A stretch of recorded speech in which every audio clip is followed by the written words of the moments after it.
Ya, kali ini saya ingin menunjukkan kepada pemirsa, sebenarnya ini bukan sebuah kegagalan ya pemirsa ya, tetapi menurut saya proses menuju sebuah keberhasilan gitu ya pemirsa ya. Oke pemirsa, assalamualaikum warahmatullahi wabarakatuh. Berjumpa lagi dengan saya Joe di channel Sekilas Kembang dan Buah, channel yang menyajikan informasi sisi lain seputar kembang dan buah dan seputar informasi pertanian pemirsa. Hari ini saya ingin mengajak pemirsa untuk melihat bareng-bareng ya salah satu pertanaman yang dibudidayakan di dalam greenhouse ya. Ternyata juga gagal pemirsa. Baik pemirsa, menurut saya belajar itu tidak melulu harus dari sesuatu yang sudah berhasil ya pemirsa ya. Nah, kali ini agak berbeda memang. Saya selalu berusaha mengajak mengajak pemirsa untuk belajar dari kegagalan. Nah, di belakang saya ini tanaman melon pemirsa. Jadi tanaman melon ini dibudidayakan dengan sistem irigasi tetes ya.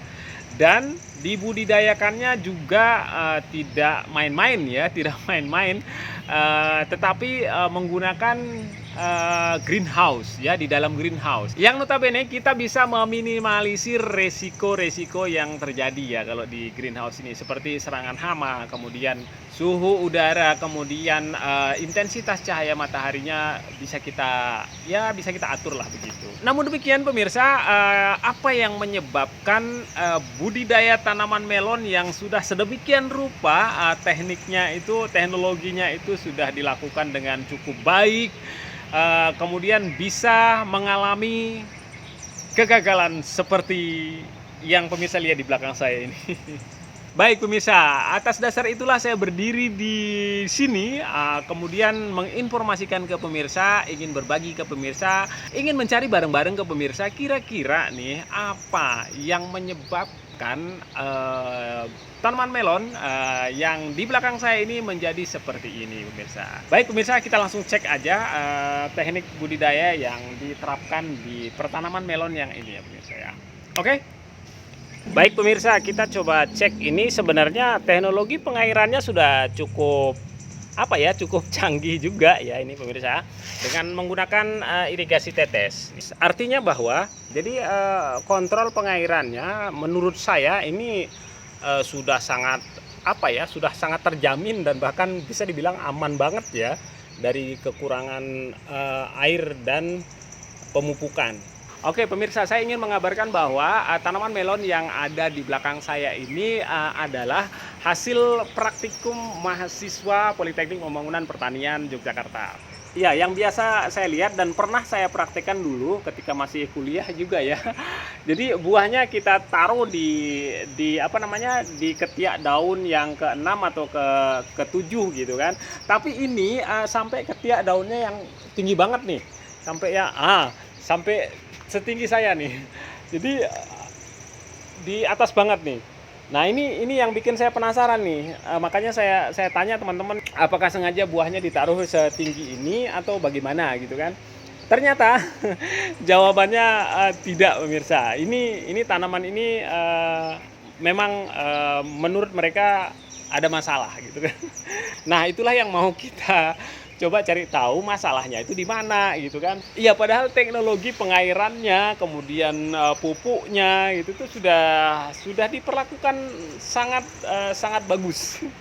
Nah, menurut analisa saya pemirsa, dari sedikit sekali ilmu pertanian yang saya miliki gitu kan, saya berhipotesa, mengira-ngira bahwa tanaman ini mengalami etiolasi. Ya, bahasa sederhananya adalah tanaman ini sebenarnya kurang cahaya, ya, kurang intensitas cahaya yang dia terima kurang, kemudian dia berusaha mencari atau mengejar cahaya lebih banyak lagi. Ya, pemirsa, kalau melihat batang tanaman melon ini dengan umur yang hampir 65 harian ya, ini kayaknya memang ya kekurangan cahaya ya. Harusnya tidak cungkring-cungkring seperti ini.